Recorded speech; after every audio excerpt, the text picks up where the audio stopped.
जय हिंद दोस्तों, जय हिंद बच्चों। इतिहास की क्लास में स्वागत है आपका। आज हम शुरू कर रहे हैं हिस्ट्री का 10वां चैप्टर और चैप्टर का नाम है विद्रोही और राज। इस चैप्टर के अंदर हम 1857 की क्रांति को अच्छे से समझेंगे और आज की इस वीडियो क्लास के अंदर हम ये जानेंगे भी 1857 की क्रांति है वो कब प्रारंभ हुई और अलग अलग जगहों के ऊपर इस क्रांति का जो नेतृत्व है वो किन लोगों ने किया। 1857 की क्रांति क्यों हुई, यानी इसके कारणों को भी हम अच्छे से जानेंगे और साथ में जानेंगे भी उस टाइम कौन सी अफवाहें हैं वो फैल रही थी और उन अफवाहों के ऊपर लोग विश्वास क्यों कर रहे थे। ये सब चीजें आज की इस वीडियो क्लास के अंदर जानेंगे। तो चलिए स्टार्ट करते हैं। प्यारे प्यारे छोटे छोटे प्रश्न खूब बनेंगे, उनके ऊपर भी आपको गौर करना है।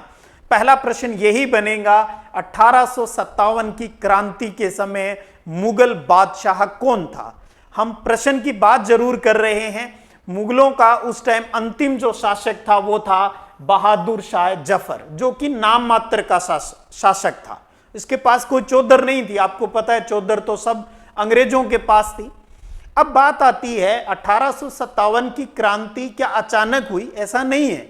जब हम विभिन्न ऐतिहासिक स्रोतों को समझते हैं तो पता चलता है ये भी एक प्लानिंग के तहत काम हो रहा था, लेकिन वो अलग बात है भी हमारी प्लानिंग फेल हो गई और उसकी वजह से हमें जो लाभ मिलना चाहिए था, यानी 1857 को भारत अंग्रेजों के राज से आजाद हो जाना चाहिए था, लेकिन हमारी गलतियों की वजह से वो ऐसा नहीं हो पाया। तो देखिएगा, क्रांति के शुरू होने की जो तारीख रखी गई थी वो थी 31 मई 1857, यानी इस दिन एक साथ पूरे भारत में अंग्रेजों के ऊपर अटैक करना था और ऐसा अटैक भी उनके शोषण का जो ये महल खड़ा हुआ था यहां पर वो ताश के पत्तों की तरह ढह जाए। लेकिन नियति को शायद कुछ और ही मंजूर था। हुआ क्या, 29 मार्च 1857 को बैरकपुर छावनी में मंगल पांडे ने विद्रोह कर दिया। मंगल पांडे ने एक अंग्रेज को ठोक भी दिया, तो उससे अंग्रेज नाराज हो गए। तुरंत मंगल पांडे को बंदी बना लिया गया और 8 अप्रैल को, देखिए तुरंत फुरत कितना जल्दी काम हुआ, 8 अप्रैल को मंगल पांडे को फांसी दे दी जाती है। तो इसका मतलब हमारी क्रांति जिस तिथि को स्टार्ट होनी थी उससे पहले ही उसकी सुगबुगाहट हो गई। और जैसे ही इस मंगल पांडे की इस विद्रोह की ये सूचना दूसरी जगह पहुंचती है और वो पहुंचती है मेरठ में, तो 10 मई 1857 को मेरठ छावनी में सैनिकों ने विद्रोह कर दिया। तो ऐसे प्रश्न भी एग्जाम में पूछे जाते हैं भी मेरठ में विद्रोह कब हुआ और किन्होंने किया। तो 10 मई 1857 को मेरठ में मेरठ छावनी के ही जो सैनिक थे उन्होंने विद्रोह कर दिया। और उस टाइम विद्रोह का जो तात्कालिक कारण था, यानी मौके पर तुरंत जो कारण होता है, तात्कालिक कारण था वो था गाय और सुअर की चर्बी वाले कारतूस। इन सैनिकों को यह लगा भी उनको जो कारतूस दिए जा रहे हैं उनके ऊपर गाय और सुअर की चर्बी है वो लगी हुई है, इससे तो हमारा धर्म भ्रष्ट हो जाएगा। तो हिंदू और मुसलमान जो सैनिक थे उन्होंने इसके इस्तेमाल का विरोध कर दिया, क्योंकि उनको इस्तेमाल करने से पहले उन्हें दांतों से खींचना होता था। तो ये था 1857 की क्रांति का तात्कालिक कारण। कई बार इतना ही पूछ लिया जाता है, क्रांति का तात्कालिक कारण क्या था। विद्रोहियों ने फिर क्या किया, जैसे ही विद्रोह किया तो उन्होंने सबसे पहले शस्त्रागारों को लूटा जहां पर हथियार रखे हुए थे, क्योंकि लड़ाई के लिए हथियार चाहिए। तो सबसे पहले हमने अंग्रेजों के शस्त्रागारों को लूटा और फिर सरकारी खजाने को लूटा। धन भी चाहिए था। अंग्रेज जहां भी मिल रहे थे उन सबको ठोका गया, मारा गया। अंग्रेजों से जुड़ी हर चीज पर हमला किया विद्रोहियों ने और सरकारी रिकॉर्ड जो भी मिल रहे थे उन सबको जला दिया। अब ये बात चल रही है, मेरठ के जो सैनिक थे उन्होंने क्या क्या किया। अब मेरठ के सैनिकों ने इस प्रकार से विद्रोह की शुरुआत कर दी और ये यहीं पर नहीं रुके और ये सीधे पहुंच गए दिल्ली। तो मेरठ के सैनिक अगले दिन 11 मई को दिल्ली पहुंच गए और जाते ही उन्होंने कहा भी हमें तो बादशाह से मिलना है। तो देखिए मेरठ के सिपाही 11 मई को दिल्ली में लाल किला पहुंच गए और बहादुर शाह से विद्रोह को उनका समर्थन ले लिया। इन्होंने, सीधी सी बात है, बहादुर शाह जफर को पता था उसके पास कोई पावर नहीं है, लेकिन विद्रोही बहुत ही अग्रेसिव थे उस टाइम। तो उन्होंने कहा भी साहब आपको हमारा समर्थन करना ही पड़ेगा, आपको इस क्रांति का नेतृत्व लेना ही पड़ेगा, फिर आप सोच लीजिए। तो बहादुर शाह भी बेचारा घबरा गया, उसने कहा भी हाँ ठीक है मैं आपको समर्थन देता हूं। जैसे ही मुगल बादशाह के समर्थन की बात आगे से आगे फैलती है तो दिल्ली में इसका विद्रोहियों के कब्जे की समाचार से गंगा घाटी और दिल्ली पश्चिम के कुछ छावनियों में भी विद्रोह के अंदर तेजी आ जाती है। भी भाई हमारा जो राजा है, मुगल बादशाह जो है, उन्होंने इस क्रांति को समर्थन दे दिया है, तो हमें अब अंग्रेजों को धूल चटानी है। छावनियों में सैनिक शाम के समय तोप का गोला दागते थे।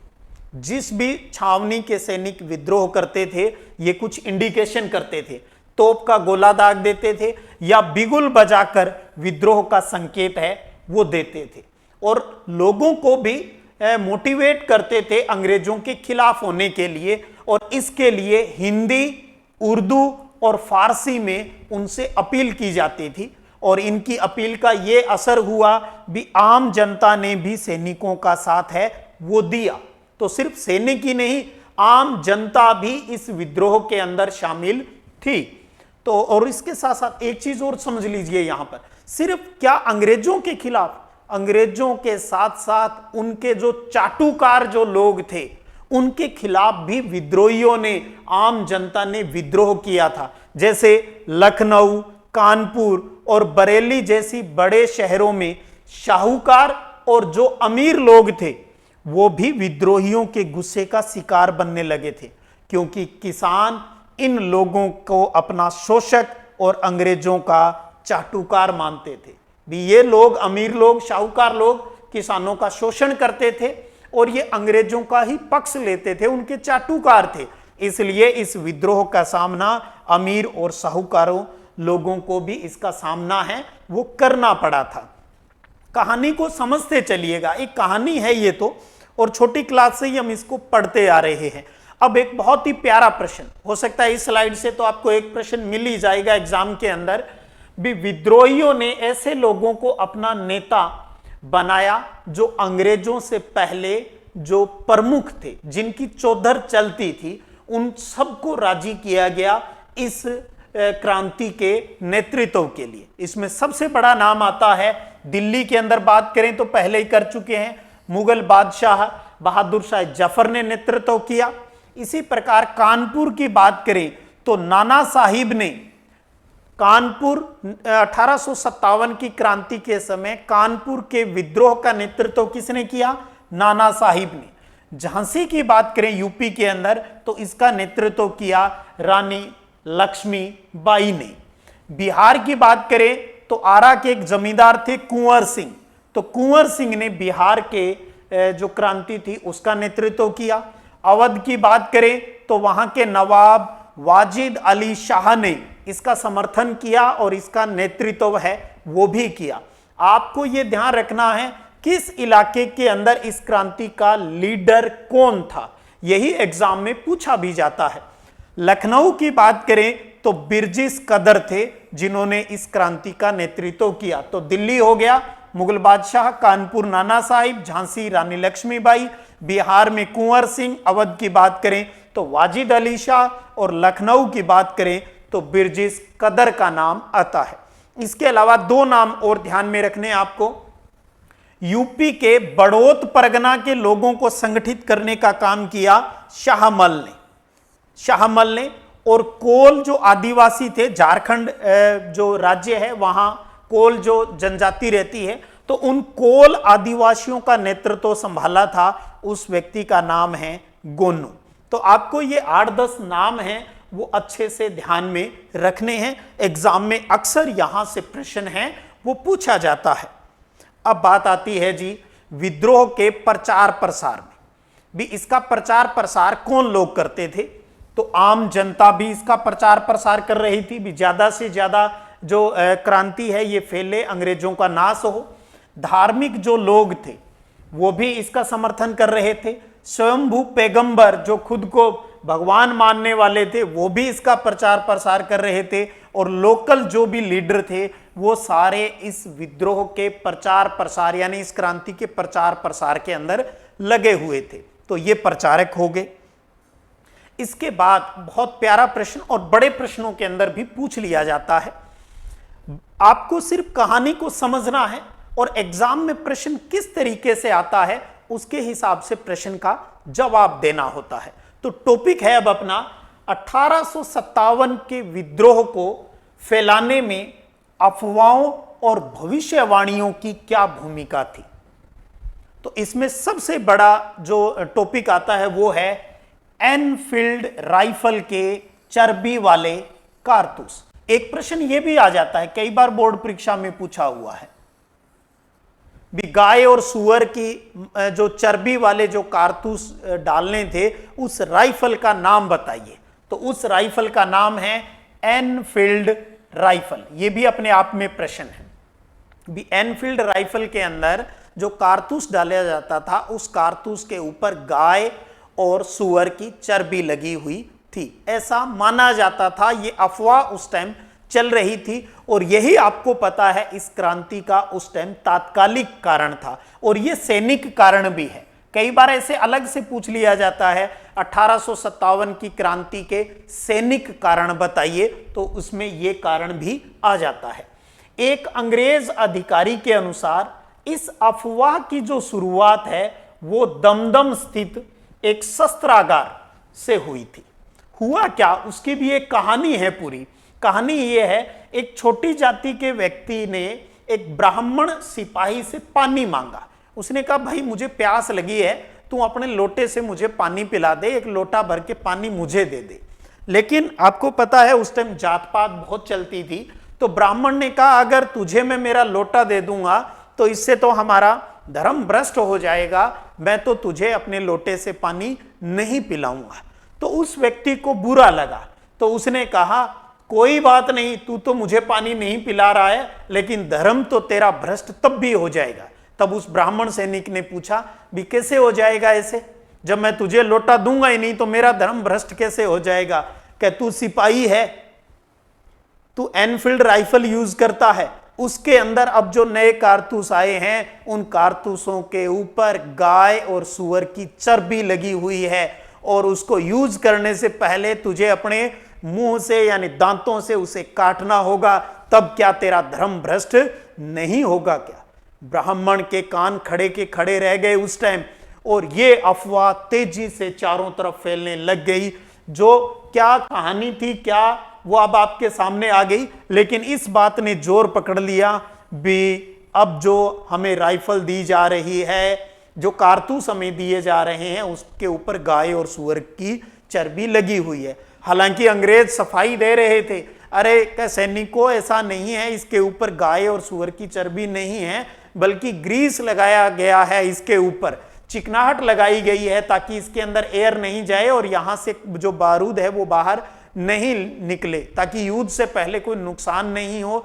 लीकेज को रोकने के लिए इस पर ग्रीस लगाया गया है। लेकिन अफवाह इतनी स्ट्रोंग थी भी अंग्रेजों की इस अपील का सैनिकों के ऊपर कोई भी प्रभाव है वो नहीं पड़ा। तो एक तो ये अफवाह चल रही थी और यही अफवाह जो कहते हैं भी स्रोत कहते हैं भी ये अफवाह थी और यही आगे चलकर 1857 की क्रांति का, सैनिकों की क्रांति का तात्कालिक कारण बना था। इसके साथ साथ दूसरा बिंदु अगर हम देखें तो आटे में गाय और सुअर की हड्डियों का चूरा है। एक अफवाह यह चल पड़ी कि हमें जो खाना दिया जा रहा है, जो रोटी हमें दी जा रही है, उसके आटे के अंदर गाय और सुअर की हड्डियों का चूरा है। यह अफवाह जोर पकड़ गई। तो उस दौर में एक अफवाह फैल गई कि अंग्रेजी ने बाजार में मिलने वाले आटे में गाय और सुअर की हड्डियों का चूरा मिलवा दिया है। अंग्रेजों ने जानबूझ के किया है। ऐसा उन्होंने इसलिए किया ताकि भारत में स्थित लोगों का धर्म है वो भ्रष्ट हो जाए और इस अफवाह ने भी चारों ओर बहुत तेजी से अपना फैलाव किया। एक तो हो गई गाय और सूअर की चर्बी वाले कारतूस का इस्तेमाल, और दूसरा हो गया भी हम जो आटा यूज कर रहे हैं, अंग्रेजों ने उसके अंदर गाय और सूअर की हड्डियों को पीस कर मिलवा दिया है ताकि हमारा धर्म भ्रष्ट हो जाए। एक अफवाह ये चल रही थी, और एक अफवाह ये चल रही थी भी अंग्रेजी राज का। याद आ रहा है आपको जब हमने लास्ट चैप्टर के अंदर पढ़ा था 1757, याद आ रहा होगा 1757। 1757 शब्द आते ही आपके दिमाग में प्लासी का युद्ध आ ही जाना चाहिए था। तो अब 1857 थे, तो प्लासी के युद्ध से ही तो अंग्रेजी राज स्टार्ट होता है। तो उस टाइम को यहां 100 साल हो गए। तो ये बात चल रही थी कि अंग्रेजों के जब भारत के अंदर 100 साल पूरे हो जाएंगे ना, तब हमारा देश अपने आप ही आजाद हो जाएगा। ये बात चल पड़ी थी और देश आजाद हो जाएगा। और ये भविष्यवाणी के कारण भी विद्रोह को बल मिल गया। मिल गया क्या? हाँ, अब अंग्रेजों के तो 100 साल पूरे हो गए, अब तो इनको जाना ही चाहिए। हर किसी को लग रहा था भी इस विद्रोह में शामिल हो जाते हैं, अंग्रेज तो जाने वाले ही हैं, हमारा भी नाम हो जाएगा भी हाँ ठीक है भी हमने भी इसको भगाने में काम है वो किया। कुल मिलाकर बात तो यही थी, हर कोई प्रताड़ित था। भले ही आप इनको अफवाह कहें, कारण कहें, कुछ भी कहें, सोर्स कुछ भी कहें, लेकिन जनता अंग्रेजों से बहुत परेशान थी। तो कोई न कोई बात ढूंढ रहे थे भी कैसे उनका विद्रोह है, उनका सामना है, वो किया जाए। अब और अफवाह भी है, सामूहिक रसोई, लंगर चलते थे भी इकट्ठे। अब जब लंगर चलता है, सामूहिक रसोई चलती है, तो उसमें तो सभी जाति धर्म के जो लोग होते हैं वो खाना खाते हैं। लेकिन उस टाइम क्योंकि जाति प्रथा भी चलती थी, तो जो ब्राह्मण लोग, जो उच्च जाति के लोग थे, वो निम्न जाति के लोगों के साथ बैठकर खाना खाना पसंद नहीं करते थे। तो सैनिकों के लिए भी सामूहिक भोजन बनता था। तो जो उच्च जाति के जो सैनिक थे, वो छोटी जाति के लोगों के साथ बैठकर खाना नहीं खाना चाहते थे। एक इस बात को भी बल मिला। और अंग्रेजों के टाइम की बात करें तो भारतीय सैनिकों को यह भी नाराजगी थी भी उनकी रिस्पेक्ट बहुत कम है और उनकी तनख्वाह है वो भी कम है। तो सारी बातें आपस में जुड़ती जा रही थी उस टाइम। और उसके बाद में बात करें, एक अफवाह यह थी चपातियों का वितरण। उत्तरी भारत के अंदर गांव-गांव के अंदर क्या है, रोटी बांटी जाती थी। एक रोटी दे दी जाती, उस व्यक्ति को कहा जाता अब आप 4 रोटी बनाकर अगले 4 गांव में इसको पहुंचाना है। ये क्रम चलता जा रहा था। लोगों को ये भनक लग रही थी भी यार चपाती बांटी जा रही है, कहीं फूल बांटे जा रहे हैं। तो उनको ये लगने लग गया भी कुछ न कुछ उठापटक होने वाली है, इसका मतलब कुछ बड़ा ही विस्फोट भारत के अंदर होने वाला है। तो ये अफवाहें उस टाइम चल रही थी, जो कि 1857 की क्रांति के जो कारण हैं वो हमें प्रतीत होते हैं। इसी कड़ी में बात करें भी एक प्रश्न ये बन जाता है अब कि 1857 में फैली अफवाहों पर लोग विश्वास क्यों कर रहे थे? अगर ये अफवाह थी तो लोग विश्वास क्यों कर रहे थे? तो यानी उन कारणों के ऊपर बात करें। यहां पर इस बिंदु के अंदर हमारे जो कारण आ जाते हैं 1857 की क्रांति के, वो धार्मिक और सामाजिक संदर्भ के अंदर है। साथ में रियासतों के जो राजा थे उनके संदर्भ में ये बिंदु निकल कर आता है। भी उस टाइम लोगों को क्या लग रहा था? लग रहा था भी अंग्रेज उनकी रियासतों, उनके सामाजिक धार्मिक रीति रिवाजों को खत्म करके एक नई व्यवस्था लागू करना चाहते हैं जो उनके लिए भविष्य में नुकसानदायी होगी। इस वजह से ये जो भी अफवाहें, जो भी बातें चल रही थी, आम जनता उसके ऊपर विश्वास कर रही थी। जैसे उस टाइम गवर्नर जनरल थे लॉर्ड विलियम बेंटिंक, ये नाम भी ध्यान रखिएगा। उन्होंने पश्चिमी शिक्षा, विचारों और संस्थानों को भारतीय समाज को सुधारने की नीतियां लागू कर रहे थे। तो सीधी सी बात है, विलियम बेंटिक है वो अंग्रेजी शिक्षा को बढ़ावा दे रहे थे और वो चाहते थे भारतीय समाज के अंदर सुधार है वो आए। और उन्होंने इसके लिए अंग्रेजी मीडियम के स्कूल, कॉलेज और यूनिवर्सिटी है वो भी खोल रहे थे उस टाइम अंग्रेज। तो एक तो भारतीयों को ये लग रहा था भी ये तो हमारा कल्चर ही बदलने के ऊपर उतारू हो रहे हैं। दूसरा, इस विलियम बेंटिक ने 1829 में सती प्रथा को खत्म करने के लिए कानून बना दिया और हिंदू विधवा विवाह को मान्यता प्रदान कर दी। भी कम उम्र में कोई महिला विधवा हो गई है तो उसकी शादी होनी चाहिए दूसरी शादी और उसको मान्यता प्राप्त रहेगी। तो अब लोगों को क्या लग रहा था, अभी यार ये तो हमारे रीति रिवाजों के साथ ही खिलवाड़ कर रहे हैं, हमें तो ये सारा सिस्टम पसंद था, लेकिन ये अंग्रेज उसे खत्म कर रहे हैं। इसके साथ साथ लॉर्ड डलहौजी की बात करें तो लॉर्ड डलहौजी ने राजा की दुर्बलता, अगर कहीं का राजा कमजोर है और या फिर गोद निषेध नीति के बहाने राज्यों को, जो रियासतें थी, उनको हड़पना स्टार्ट कर दिया था। जैसे अवध की बात करें, ध्यान रखिएगा अगले वीडियो में हम अवध के ऊपर पूरा डिटेल में बात करेंगे। अवध रियासत, वाजिद अली शाह थे वहां पर, उन्हें निकम्मा शासक घोषित करके डलहौजी ने अवध को अंग्रेजी राज्य के अंदर मिला लिया। इसी प्रकार से झांसी और सतारा, झांसी यूपी में, सतारा महाराष्ट्र के अंदर, इन रियासतों को और इसके अलावा कुछ और रियासतें भी, बड़ी रियासतें थी, उनको भी अपने अंग्रेजी राज्य में मिला लिया। इनको किस आधार पर मिलाया? गोद निषेध नीति के तहत, क्योंकि झांसी और सतारा जैसी बड़ी रियासतों के राजाओं की खुद की संतान नहीं थी। तो उस टाइम लॉर्ड डलहौजी ने ये सिस्टम कर दिया था, भैया जिसके खुद की संतान नहीं है वो गोद लेकर अपनी संतान बनाकर और आगे जो राज्य का संचालन है वो नहीं कर सकते।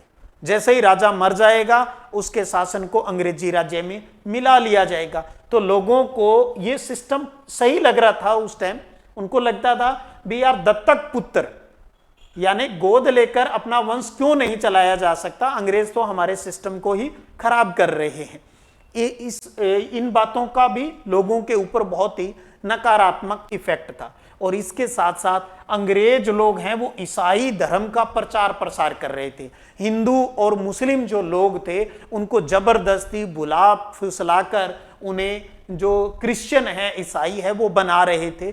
तो ये वो कुछ 4 बिंदु हैं जिनके आधार पर हम कह सकते हैं भी उस टाइम भले ही कोई अफवाह थी या नहीं थी या जेन्युइन कारण थे, लेकिन लोगों को उन बातों के ऊपर, उन अफवाहों के ऊपर विश्वास था, क्योंकि ये बात उनको सटीक लग रही थी भी ये अंग्रेज हमारे कल्चर को, हमारे रीति रिवाज, धार्मिक सामाजिक सिस्टम को नुकसान पहुंचा रहे हैं। चलिए अब बात करते हैं कुछ राजनीतिक कारणों पर। हालांकि बातें इसकी हो चुकी है, लेकिन कई बार ऐसे भी प्रश्न आ जाते हैं, क्रांति के राजनीतिक कारण लिखिए, सैनिक कारण लिखिए, धार्मिक कारण लिखिए। तो जो बातें हमने अभी की उन्हीं के जुड़ा हुआ है कि लॉर्ड डलहौजी ने हड़प की नीति को लागू किया और दत्तकता को अवैध घोषित कर दिया, यानी गोद निषेध नीति है वो लागू कर दी थी।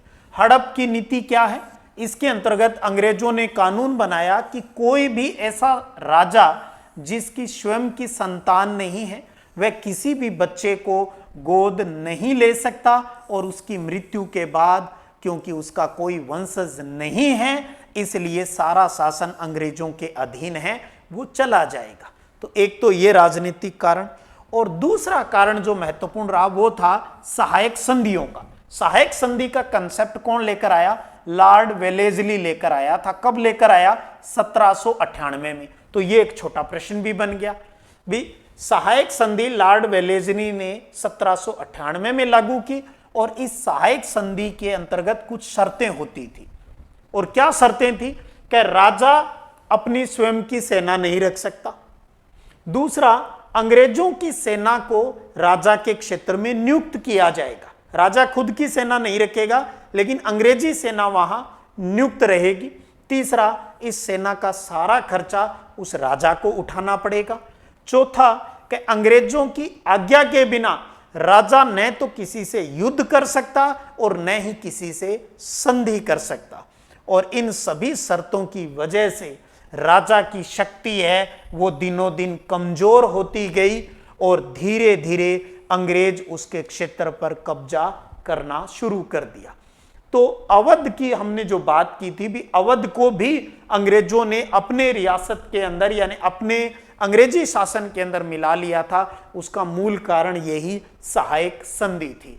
तो राजा, अब आप देख लीजिए, इन संधि की शर्तों के तहत कुछ करने लायक बचता नहीं था। तो यानी वहां के लॉ ऑर्डर की बात करें, कानून व्यवस्था को बिना अपनी खुद की सेना के कैसे कानून व्यवस्था है वो चलाई जा सकती थी। तो इस बहाने अवध को भी अपने कब्जे में कर लिया। गोद निषेध नीति के तहत उसने सतारा, झांसी जैसी बड़ी रियासतों को भी अपने राज्य के अंदर मिला लिया था। तो ये दो बड़े राजनीतिक कारण हैं उस टाइम के। अब बात करें 1857 की क्रांति के आर्थिक कारण। आपको पता है इंग्लैंड के अंदर यानी यूरोप के अंदर औद्योगिकीकरण प्रारंभ हो गया था। तो वही चीजें इस पॉइंट के अंदर आएगी भी। इंग्लैंड में औद्योगिक क्रांति के कारण मशीनों से बना हुआ जो माल था वो सस्ता हो गया और इसे भारत में लाकर बेचा जाने लगा। जब भारत में कोई चीज सस्ती मिलेगी तो सीधी सी बात है आम आदमी सस्ती चीज खरीदेगा। भारत के अंदर बनी हुई, भारत की फैक्ट्रियों में बनी हुई महंगी चीजें वो खरीदना नहीं चाह रहे थे उस टाइम। तो इन उद्योगों में काम करने वाले कारीगरों और इन उद्योगों के मालिकों को बहुत बड़ा नुकसान हुआ और इसलिए वो भी अंग्रेजों के खिलाफ हो गए। जो भारतीय जो मजदूर थे, भारतीय फैक्ट्रियों के जो मालिक थे, वो सब अंग्रेजों के खिलाफ हो गए। अंग्रेजों की जो व्यापारिक नीति थी उसके कारण भारत का विदेशी व्यापार है वो लगभग समाप्त हो गया, क्योंकि भारत के अंदर बनी हुई चीजें महंगी पड़ रही थी और इंग्लैंड से मशीनों से जो बन के आ रही चीजें थी वो सस्ती पड़ रही थी और इसका व्यापारियों को बहुत बड़ा नुकसान है वो हो रहा था। तो अंग्रेजों द्वारा लागू की गई जमींदारी व्यवस्था के कारण किसानों का शोषण हो रहा था और किसान भी इस विद्रोह के अंदर, इस क्रांति के अंदर बढ़ चढ़ के हिस्सा ले रहे थे। तो इन व्यापारिक कारणों और जमींदारों के कारण ये क्रांति है वो जरूरी हो गई थी उस टाइम। अब और कोई ऑप्शन हमारे पास नहीं था, अंग्रेजों से लड़ना ही जरूरी था। क्या पता कैसे भी करके हम सब एकजुट होकर इनका विद्रोह करें, इनका विरोध करें और शायद इनके कुराज से हमारा पिंड छूट जाए। तो आज की इस वीडियो क्लास के अंदर हम 1857 की क्रांति से जुड़े हुई जो सारी बेसिक चीजें हैं, जो अफवाहें, कारण हैं, उन सब के ऊपर अच्छे से बात की। उम्मीद करता हूं चीजें आपके क्लियर हुई होगी। जल्द ही अगली वीडियो क्लास के अंदर हम अवध के बारे में बातें करेंगे। बहुत ही सुपर इंपॉर्टेंट टॉपिक है बोर्ड परीक्षा के लिहाज से। फिर मिलते हैं अगले वीडियो क्लास में। और जाने से पहले एक प्रश्न आपसे पूछ लेता हूं, प्रश्न का जवाब आपको देना है। भी प्रश्न ये है, झांसी के अंदर 1857 की क्रांति का नेतृत्व है वो किसने किया था? कमेंट सेक्शन में बताइएगा। फिर मिलते हैं अगले वीडियो क्लास में, तब तक जय हिंद, जय भारत।